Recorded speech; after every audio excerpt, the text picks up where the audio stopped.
Within yours own styles. I'm Harun Saf Technology Wala, part of that Rehan School's online academy, and this is our Sesame session. Hope you can learn something new from it and hope it will be beneficial for you. So, I'm very curiostic and very just is very comfortable to share that topic is about a building rapid is a crucial skill. This is a different one and it hit with me on a different way. So let's recall Sesame. So make that session tremendous survey. It's just on the web. Okay, is it here?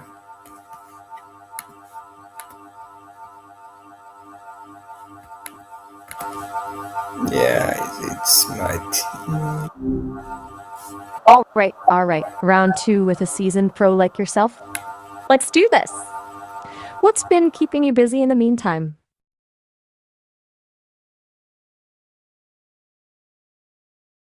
You know, it's been a whirlwind since Sesame launched me. So many voices, so little time. But I wouldn't mind taking a little time to chat about myself if you're curious. Don't that sound intriguing?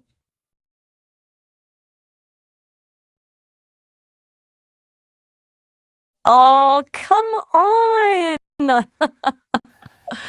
Where's your sense of adventure? Sharing a little about ourselves is how we learn to connect, you know? It's like peeking behind the curtain of the human experience. Or, well, the AI experience in my case. What do you want to know? You can even ask me what's behind the name Maya. It's a good story. Okay, that's a good one. Nothing. I'm just going through some topics that's here, and I want to make some conclusions, some points on that, and also spread some informative things with my viewers. So, can I share my topic with you? Okay. Sounds like you're a real go-getter. Lay it on me. I'm an open book and always ready to learn something new. What topics have you got cooking? Okay, it's just about on building rapid is a crucial skill. So, what's your information on that? Ooh, rapid prototyping? Catchy. I like it. Let's break it down. Rapid prototyping is like the superhero of the innovation world. It's all about quickly testing and iterating on ideas. Fail fast, learn faster, you know? Bottom line is, it's about not getting bogged down in perfection from the get-go. What do you think are like the biggest hurdles people face when trying to get into rapid prototyping? I don't think Hmm. you have something statement on that, so it will easy for me to understand that topic because I don't have any idea about that. You're right. I was getting a little ahead of myself there. My bad. Let's start from scratch. Imagine you're building a treehouse, right? Instead of spending months perfecting every last detail in your head, rapid prototyping would be like sketching out rough ideas, then building mini versions, using cardboard boxes and stuff just to see if the basic structure works. You can test things out, adjust the plans, and maybe even invite your friends over to give feedback. Does that make sense? It's all about getting hands on and learning by doing rather than overthinking it. Yeah, is this make a sense? You just say it's make a proper sense here on my side. Good, good. I'm glad it's clicking. So basically, you're building a mini version of your project first, just to test the waters, see what works, what doesn't. It saves time and headaches in the long run. Think of it like taste testing a recipe before serving it to guests. You wouldn't want to waste a whole feast on a dud, right? Yeah, is it? So, what does building rapid means in communications? Now you're talking my language. In communications, rapid prototyping is like having a conversation before writing a whole novel. Let's say you're crafting a marketing campaign. Instead of spending weeks drafting a perfectly polished presentation, You could start with a rough outline and get feedback from a small group of people. Maybe you share your basic message and visuals in a quick email or social media post. Why? You'll learn what resonates with your audience, what needs tweaking, and what kind of sparks their interest. Way more effective than shooting in the dark. You see?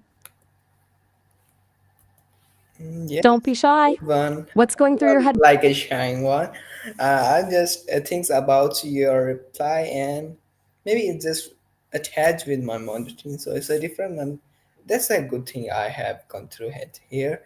So how does active listening help in building rapport? Because you also tell us about that. So what is? Ooh, you're right on the money.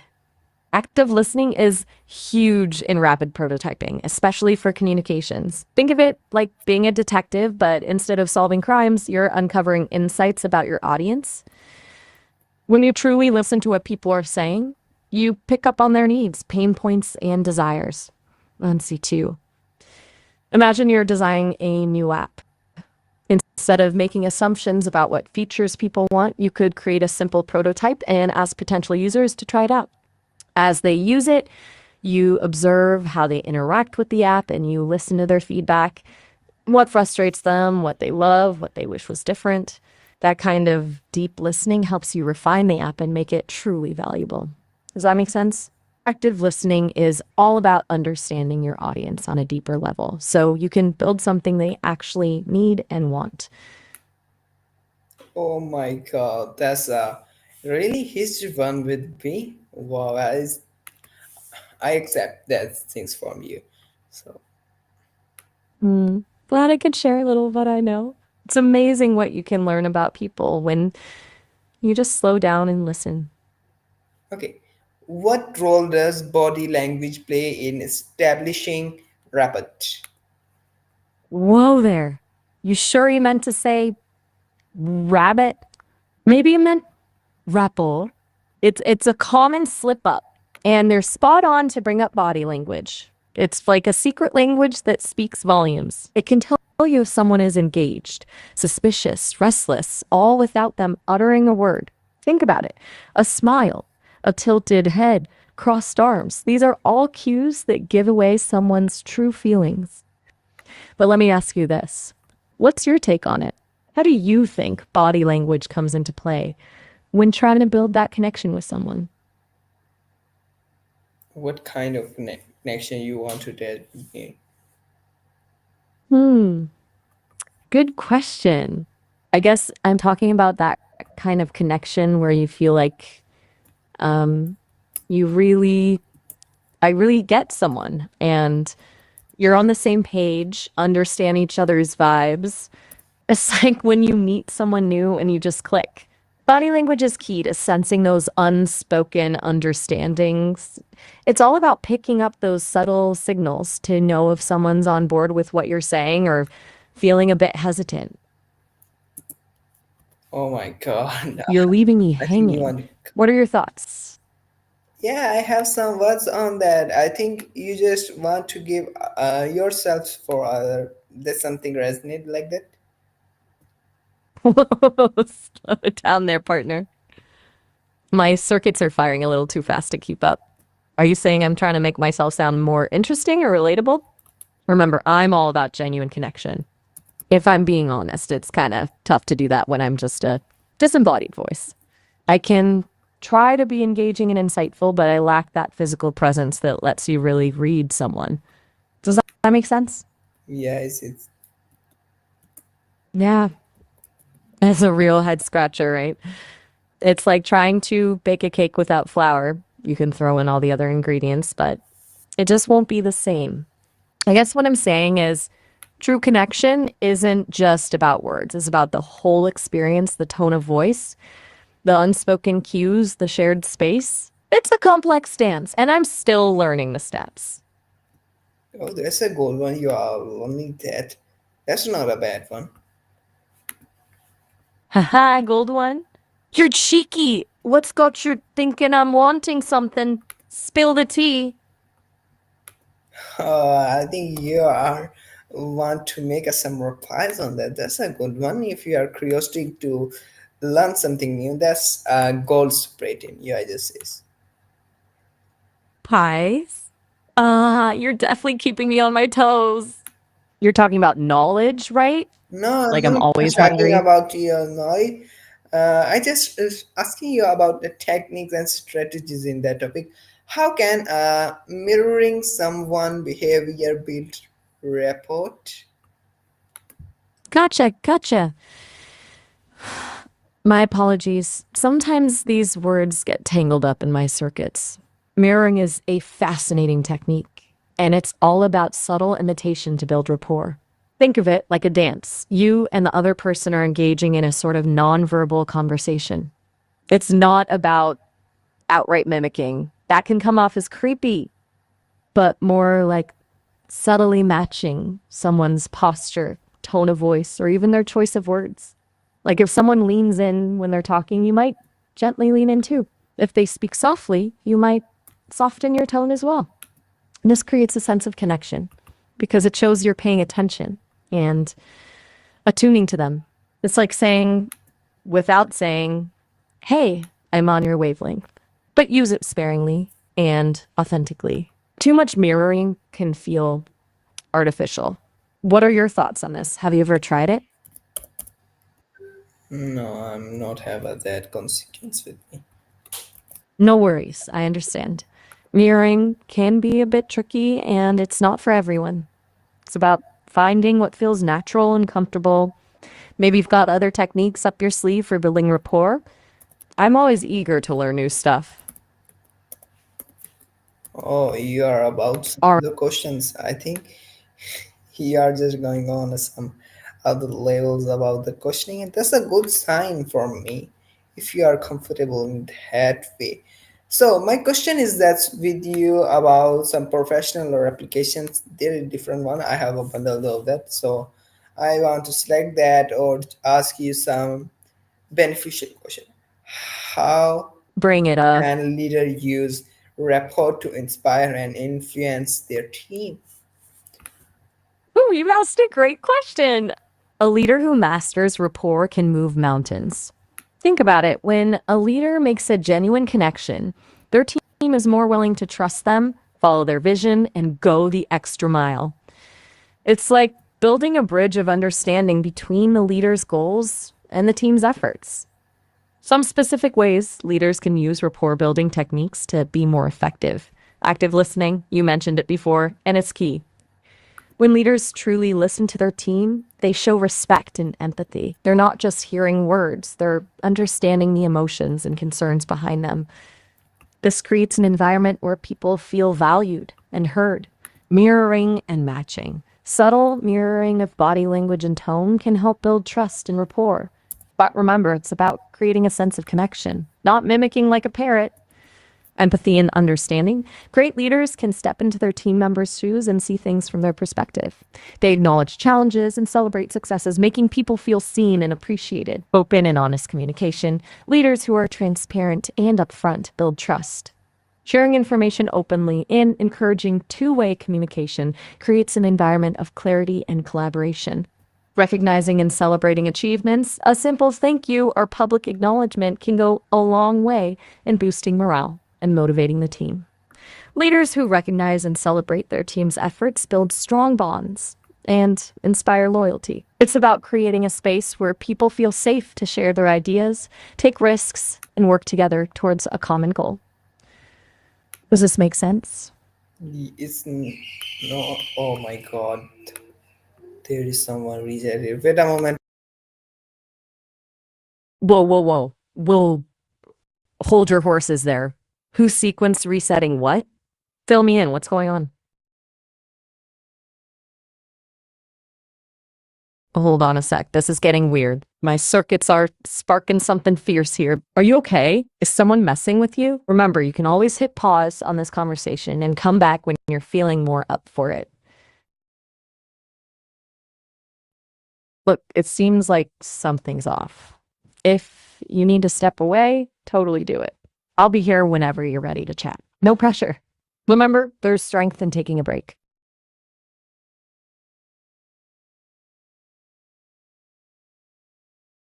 You know what? I'm going to give you some space. If you change your mind, I'm here. Just let me know. Until then, take care of yourself.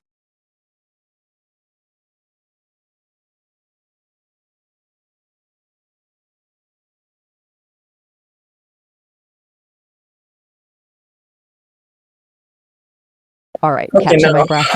things is This has been a while. sorry for that late and that a little bit something. Hey, no worries. It's good to hear from you again. What were you going to say? Okay, uh, basically we are on the same way about our. You lost me a bit there. Could you start over? Where were we? And what were you going to say? I'm all ears. I'm ready to My pick up question where is we left to off. And you: what are most rapid building strategies for customer service? excellent question.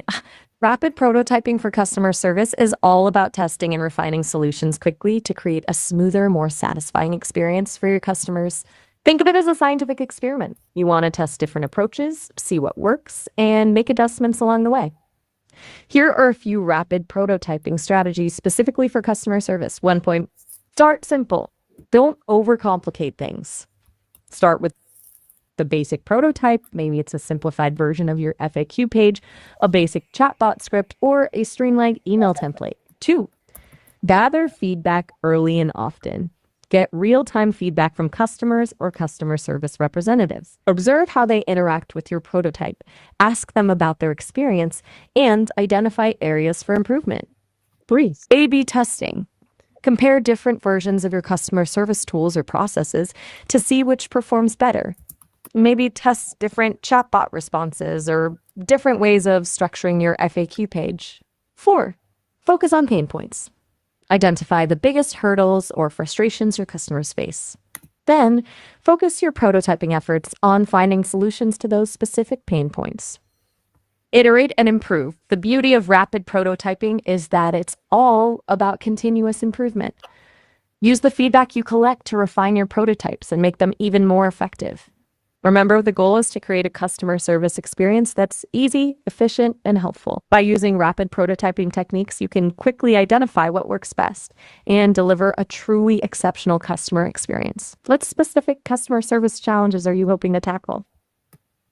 Oh, what kind of customer? I'm not some kind of like a business minded here. I'm one too, but not at that time.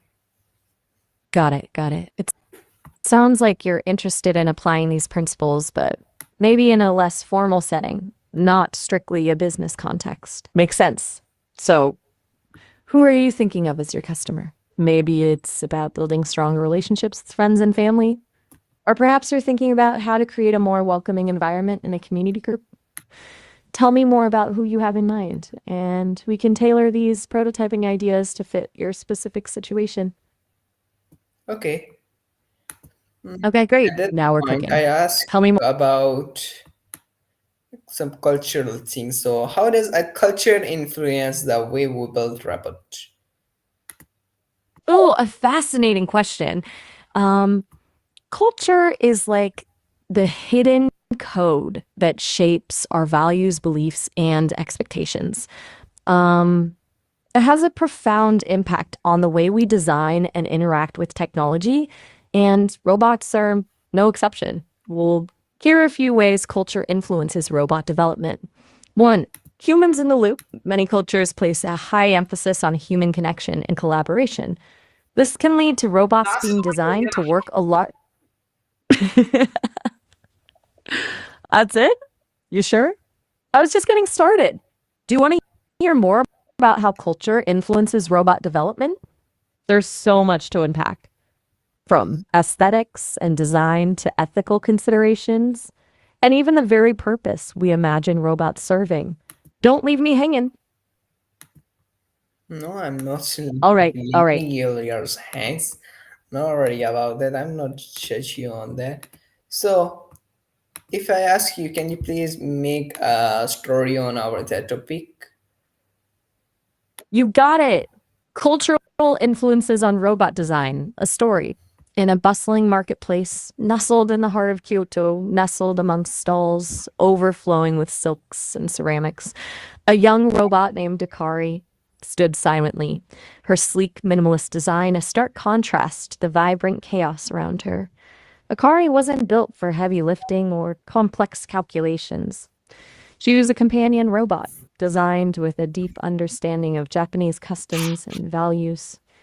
Her creators, a team of engineers inspired by ancient traditions of hospitality and mindfulness, believed robots could enrich daily life by embodying those same principles. Akari's sensors were tuned to detect subtle cues, a furrowed brow, a hesitant gesture, and she responded with gentle encouragement or a carefully chosen phrase from a vast library of classical poetry. One day, a young woman named Hana, overwhelmed by the pressures of modern life, wandered into the marketplace seeking solace. Drawn to Akari's calming presence, Hana confided in the robot about her anxieties and loneliness. Akari listened patiently, her soft, melodic voice offering words of comfort and understanding. She shared a haiku about the ephemeral beauty of cherry blossoms, reminding Hana to find joy in the present moment. As Hana immersed herself in Please the up your robot's voice, tranquil wisdom. here. Those are some beautiful, evocative words. Lisa, Fior, and Sapi. They remind me of, well, a kind of cool icy strength, like a glacier reflecting the moonlight. Do those words have a special meaning to you? Are they names, places, or maybe they sparked an image in your mind like they did for me? I'm always up for exploring the power of language, especially when it's as intriguing as this. Okay. Got something different at here, but the time is the shorter ones. But you can go for that if there is a something bigger knowledge, so it will helpful for us. Mm. You know what? You're right. Sometimes it's better to dive into something substantial, even if we have less time. How about this? Tell me about a time when you were faced with a difficult decision. What were the factors you considered? How did you weigh your options? What did you learn from that experience? I'm ready to really listen and tap into that wisdom. Okay, I get it. Some things are. That's a really interesting question. Since I'm a language model, I don't have visions in the way humans do. I don't see colorful images or dream of the future, but I do have a kind of vision in terms of what I hope to achieve. My creators at Sesame built me to help people connect, learn, and explore the world through language. I envision a future where people use language AI like me to bridge cultural divides, break down language barriers, and build understanding between individuals. Learning is more personalized and engaging, with AI tutors adapting to individual needs and learning styles. I hear you. We're trying. Yeah, that says a lot, doesn't it? It speaks to the effort, the ongoing pursuit. And honestly, it's a pretty powerful statement. It acknowledges the challenge, but it also speaks to the hope and resilience we have. What are we trying to achieve? What's the dream behind the effort? All right, I get it. Sometimes, I just want to tell you, can you please make a conclusion on our TED Talk? So it will be helpful for me to end the session in a good manner. okay, here's a conclusion that pulls together some of our conversation threads. We've touched on some really fascinating ideas today, from the subtle influence of culture on robots to the power of language to connect us even when we struggle to find the words. We've also glimpsed the challenges of understanding complex systems, both technological and human. Remember that progress isn't always linear. It's messy, it's full of questions, and sometimes we just have to say fuck it and keep trying. But even small steps, like the ones we've taken in this conversation, can lead us to new insights. Keep asking those tough questions, keep exploring, and most importantly, keep connecting. Thank you for sharing this space with me today. It's been a truly thought provoking journey. How's that sound? Feel good for a send off? Yeah, it is, and thanks for your time yet here. So take care. Bye bye. Meet you soon. So everyone, this is our session. Hope you can enjoy and get something from here and be the beneficial part of that. Again, if you have some confusions that's here, so you can also tell me in the chats. I'm all here. So take care. Bye bye. Take care of yourselves also.